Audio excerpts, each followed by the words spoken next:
incredible piece of technology. 20 years ago, a craft this advanced would have been unimaginable.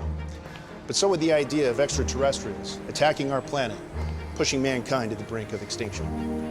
As we near the 20th anniversary celebration of the world's victory, we celebrate the heroes of the War of '96.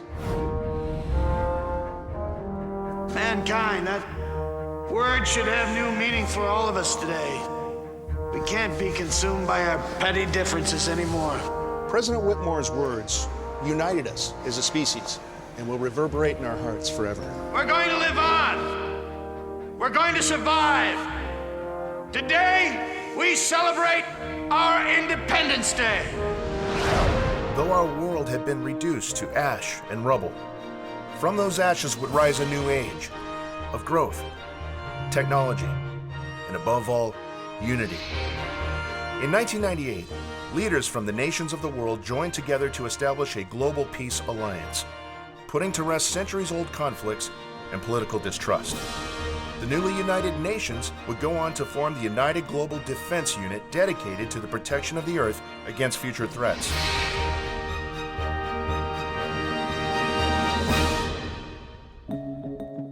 David Levinson is today the director of the Earth Space Defense. So many people were lost.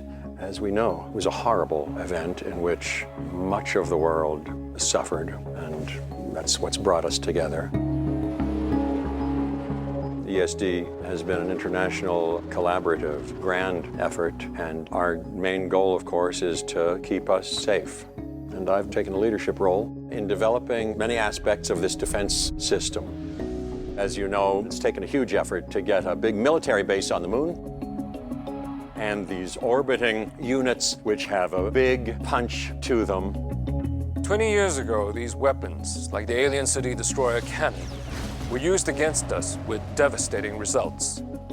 Today, we're utilizing them to protect Earth. As we got samples of their more powerful technology and as much else as we could enhance our current arsenal, and then figure out how we could use space defensively if we had to encounter somebody from afar. But let's not forget, behind all of that hybrid technology is the force of a united military. One common enemy gave rise to the human spirit. Side by side, millions gathered from around the globe to join the ESD. Growing up as the son of a legend, your path is pretty much set. Becoming anything other than the best fighter pilot was out of the question. I know he'd be proud of what we're doing here. We come from all over the world with one goal: be the best fighter pilots in space. It's a privilege to represent my country, China, and to honor my parents' memory. After the attacks in '96, there really was no room for feeling sorry for yourself. We all lost someone we loved. You just did what you had to do to get over it. Now, I don't want them to come back, but if they do, I'd feel pretty good about getting one of these fighters and blowing them out of the sky. The hybrid fighter is truly a marvel of modern-day engineering. After successfully identifying anti-gravity devices on the alien spacecraft, the ESD was able to use this new technology to create a superior fighter jet. It's unclear as to whether ex-President Whitmore will attend the 20th anniversary event this year, but let's not forget the tireless warning that he repeated in nearly every speech after '96. It's not a matter of if the aliens return, it's a matter of when.